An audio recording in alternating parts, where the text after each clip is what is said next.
Excuse me madam. Hello madam, excuse me, ನಿಮ್ಮದು ರಾಖಿ ಹಬ್ಬದ ಬಗ್ಗೆ ಒಂದಿಷ್ಟು ಮಾತಾಡ್ಬೋದಾ?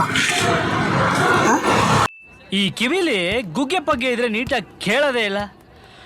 ಏನಂದೆ ಇನ್ನೊಂದ್ಸಲ. ಏನಕ್ಕೋಸ್ಕರ ರಾಖಿ ಹಬ್ಬ ಆಚರಿಸ್ತಾ ಇದ್ದೀರಾ? ನಿಮ್ಮ ಅಣ್ಣನ ಬಗ್ಗೆ ಏನು ಅನಿಸುತ್ತೆ ಅಂತ ನಿಮಗೆ ಅಭಿಪ್ರಾಯ ಹೇಳಿ ಅಷ್ಟೇ. ನಮ್ಮ ಅಣ್ಣಂದಿರೆಲ್ಲ ತುಂಬ ಸಪೋರ್ಟ್ ಮಾಡ್ತಾರೆ ನನಗೆ. ಅದಕ್ಕೆ ಯಾವ ರೀತಿ ಸಪೋರ್ಟ್ ಮಾಡ್ತಾರೆ ನಿಮಗೆ? ಅಂದರೆ ಓದೋದ್ರ ಬಗ್ಗೆ ಏನಾದರೂ ತಕ್ಕೊಡೋದಾದರೆ, ನಾನು ಸಿಂಗಲ್ ಪೇರೆಂಟ್, ನನ್ನ ಅಮ್ಮ ಒಬ್ಬರೇ ಇರೋದು. ಬಟ್ ನಮ್ಮ ಅಣ್ಣಂದಿರೆಲ್ಲ ಚೆನ್ನಾಗಿ ನೋಡ್ಕೊತಾರೆ.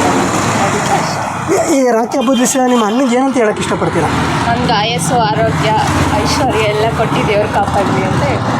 ಆ್ಯಕ್ಚುಲಿ ರಕ್ಷಾಬಂಧನ ಅನ್ನೋದಿದೆಯಲ್ಲ, ರಾಖಿ ಹಬ್ಬ ಅನ್ನೋದು ಏನಕ್ಕೆ ಆಚರಿಸ್ತಾರೆ ಅಂತ ನನಗೆ ಗೊತ್ತಾ? ಅದ್ರ ಬಗ್ಗೆ ಏನು ಹೇಳಲ್ಲ, ಯಾಕೆ ಹೇಳಬೇಕು? ನಮಸ್ತೆ ಮೇಡಮ್.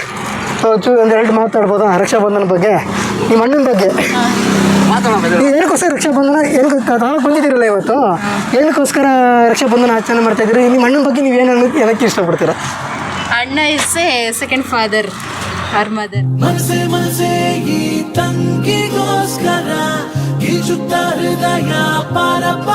ಅಮ್ಮ ಬಿಟ್ರೆ ನೆಕ್ಸ್ಟ್ ಅಣ್ಣನೇ ಅಲ್ವಾ? ಈಗ ನಿಮ್ಮ ಅಣ್ಣನಿಗೆ ರಕ್ಷಾಬಂಧನ ಪ್ರಕಾರ ಏನು ಹೇಳೋಕ್ಕೆ ಇಷ್ಟಪಡ್ತೀನಿ ನಿಮ್ಮ ಅಣ್ಣನಿಗೆ? ಅಣ್ಣ ಯಾವಾಗಲೂ ಇಮೇಲು ಜಿಮೇಲು ನೆಟ್ವರ್ಕ್ ಸಿಗುತ್ತಿಲ್ಲ, ಏನ್ ಮಾಡಲಿ? ಅಣ್ಣನ ಬಗ್ಗೆ ಹೇಳೋಕ್ಕೆ ಆಗಲ್ಲ. ಅಣ್ಣ ಅಂದರೆ ತುಂಬ ಇಷ್ಟ. ರಕ್ಷಣಾ ಬಂಧನದು ಬಂಧನ ಕಟ್ತಾ ಅಣ್ಣಂದು ಆಯಸ್ಸು, ಆರೋಗ್ಯ ಎಲ್ಲ ಚೆನ್ನಾಗಿರಲಿ ಅಂತ ಇಷ್ಟಪಡ್ತಾರೆ. ಈಗ ನಿಮ್ಮ ಅಣ್ಣನಿಗೆ ಈ ವರ್ಷ ರಕ್ಷಾಬಂಧನದ ಯಾವ ರೀತಿ ನೀವು ಇದನ್ನ ಆಚರಣೆ ಮಾಡ್ತೀರಾ? ರಾಖಿ ಕಟ್ಟೋದು, ಸ್ವೀಟ್ ತಿನ್ಸೋದು ಅಷ್ಟೇ ಅಲ್ವಾ? ಅಷ್ಟೇ. ಅವ್ರ ಹತ್ರ ಏನು ನಮಸ್ಕಾರ ಮಾಡೋದು, ಅವ್ರ ಹತ್ರ ಆಶೀರ್ವಾದ ತಗೊಳ್ಳೋದು.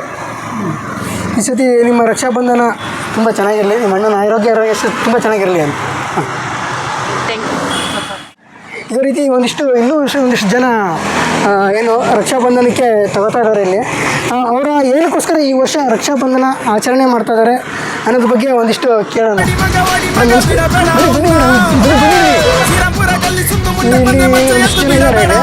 ಇವರು ಏನಕ್ಕೋಸ್ಕರ ರಕ್ಷಾಬಂಧನ ಆಚರಣೆ ಮಾಡ್ತಾರೆ ಅಂತ ಕೇಳೋಣ. ಮೇಡಮ್, ಈಗ ಏನಂತೀರ ನಿಮ್ಮ ಅಣ್ಣನಿಗೆ? ಏನಂದರೆ ನಮ್ಮ ಅಣ್ಣ ಅಂದರೆ ನನಗೆ ಅಂದರೆ ಒಂಥರ ಸಪೋರ್ಟ್ ಮಾಡೋಕ್ಕೆಲ್ಲ ಯಾವಾಗಲೂ ಜೊತೆಗಿರ್ತಾರೆ. ಏನೇ ಕಷ್ಟ ಆದರೂ ನಿಂತ್ಕೋತಾರೆ. ಅಂದರೆ ಅವರು ಒಂಥರ ನಾವು ಎರಡನೇ ಅಪ್ಪನ ಥರ. ಹಾಗಾಗಿ ಎವ್ರಿಥಿಂಗ್ ಮೈ ವರ್ಲ್ಡ್ ಅಂತ ಹೇಳೋಕ್ಕೆ ಇಷ್ಟಪಡ್ತೀನಿ. ನಿಮ್ಮ ಅಣ್ಣನ ನಿಮ್ಮ ಪ್ರಪಂಚ ಅಂತ. ಯಾವ ವಿಷಯದಲ್ಲಿ ನಿಮ್ಮ ಅಣ್ಣ ನಿಮಗೆ ಸಪೋರ್ಟಿಂಗ್ ಇರ್ತಾರೆ?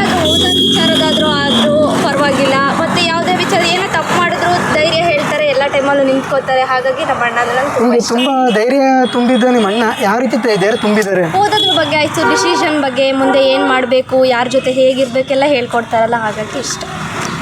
ಈಗ ನಿಮ್ಮ ಅಣ್ಣನ ಈ ವರ್ಷದ ರಕ್ಷಾಬಂಧನ ಯಾವ ರೀತಿ ಆಚರಣೆ ಮಾಡಬೇಕು ಅಂತಂದಿದ್ದೀರಾ? ನಾವು ಮನೆಗೆ ಹೋಗ್ಬೇಕಂತ ಅಂದ್ಕೊಂಡಿದ್ದೀವಿ, ಇನ್ನೂ ಹೋಗಿಲ್ಲ. ನೋಡಬೇಕು, ಕಾಲೇಜ್ ಇದೆ, ಡ್ಯೂಟಿ ಇದೆ, ನೋಡಬೇಕು, ಬರ್ತಾರೆ. Thank you sir. ಇದು ಕೇಳಿದ್ರಲ್ಲ, ಅಣ್ಣ ಅನ್ನೋದು ಎಷ್ಟು ಮುಖ್ಯ ಅಂತ ಅಂದರೆ ಯಾವ ರೀತಿ ಅವರು ಜೀವನದಲ್ಲಿ ಅಣ್ಣನ ಪಾತ್ರಗಳು ಹೇಗಿದೆ ಅಂತ ಹೇಳ್ಬಿಟ್ರು. ಅವನು ಸಪೋರ್ಟಿಂಗ್ ಇರ್ಬೋದು, ಅವರು ಏನೋ ಒಂಥರ ಧೈರ್ಯ ತುಂಬುವಂಥದ್ದು, ಶಕ್ತಿ ಅಣ್ಣ ಕೊಡೋವಂಥದ್ದು ಇದೆಯಲ್ಲ, ಆ ಪದಕ್ಕೆ ಯಾವುದೇ ಥರ ಪದಗಳನ್ನ ನಾವು ಕೊಡೋಕ್ಕಾಗೋದಿಲ್ಲ. ಹಂಗೆ ಇನ್ನೊಂದಿಷ್ಟು ಜನ ನಾವು ಮಾತಾಡ್ಸೋಣ, ಏನು ಹೇಳ್ತಾರೆ ನಾವು ಕೇಳೋಣ ಬನ್ನಿ. ಆ್ಯಕ್ಚುಲಿ ಇವತ್ತು ರಕ್ಷಾಬಂಧನ ಏನೋ ಆಚರಣೆ ಮಾಡ್ತಾ ಇದ್ದೀವಿ. ಸುಮಾರು ಜನ ಎಲ್ಲ ರಕ್ಷಾಬಂಧನ ರಾಖಿನ ಅವ್ರ ಅಣ್ಣಂಗೋಸ್ಕರ ತಗೊಳ್ಳೋಂಗೆ ಬಂದಿದ್ದಾರೆ ಇಲ್ಲಿ. ಇವ್ರುಗಳಲ್ಲಿ ಏನು ಹೇಳ್ತಾರೆ ಕೇಳೋಣ. Madam, excuse madam.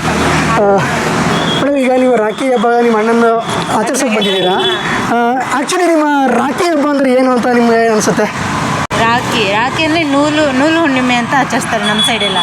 ನೂಲು ಹುಣ್ಣಿಮೆ ಅಂದರೆ ಅಣ್ಣಂಗೆ, ತಂಗಿಗೆ ಅಣ್ಣ ಯಾವಾಗಲೂ ರಕ್ಷಕನಾಗಿರೋದಕ್ಕೆ ನೂಲು ಹುಣ್ಣಿಮೆ ಅಂತ ಆಚರಿಸ್ತೀವಲ್ಲ. ಏನೋ ಒಂದು ಖುಷಿ, ಅಣ್ಣನ ಕಟ್ಟಿದ್ರೆ ಅಂತ ಖುಷಿಗೋಸ್ಕರ ಆಚರಿಸ್ತೀವಿ. ಮತ್ತು ಅವ್ರಿಗೆ ಇದೊಂದು ಅವಕಾಶನ ಅವ್ರ ಕಡೆಯಿಂದ ನಾವು ಮನೆ ಇಸ್ಕೊಳ್ಳೋಕ್ಕೆ. ಇದು ಆ್ಯಕ್ಚುಲಿ ಚೆನ್ನಾಗಿದೆ. ದುಡ್ಡು ಮಾಡೋಕ್ಕೋಸ್ಕರ ಒಳ್ಳೆಯ ಅವಕಾಶ ಇದು.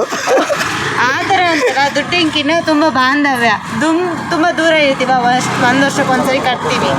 ಏನೋ ಅಣ್ಣನ ಖುಷಿ, ನಮಗೆ ಖುಷಿ. ಏನೋ ನೀವು ಎಷ್ಟು ಜನ ಅಣ್ಣಂದಿರಿದ್ದಾರೆ ನಿಮಗೆ?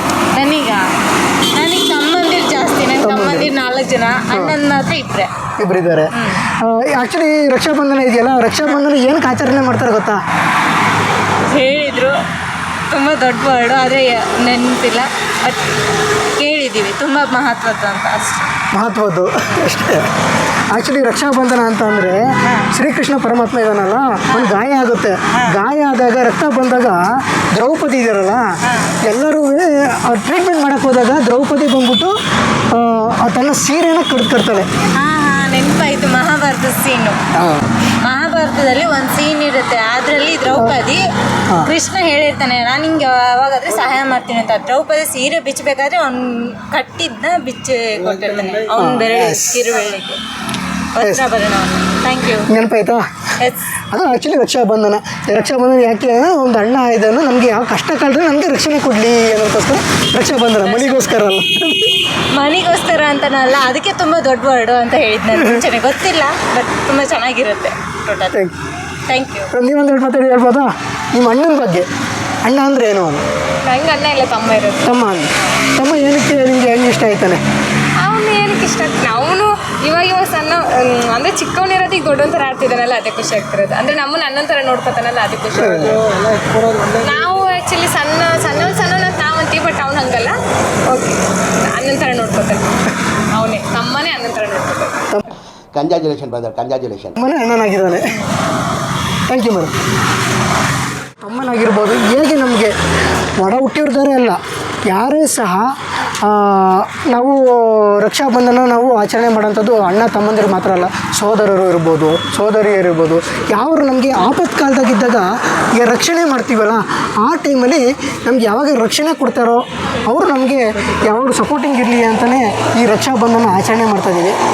ಈ ವರ್ಷದ ಎಲ್ಲ ನನ್ನ ಸಹೋದರಿಯರಿಗೆ ರಕ್ಷಾಬಂಧನ ಹಬ್ಬದ ಆರ್ಥಿಕ ಶುಭಾಶಯಗಳು.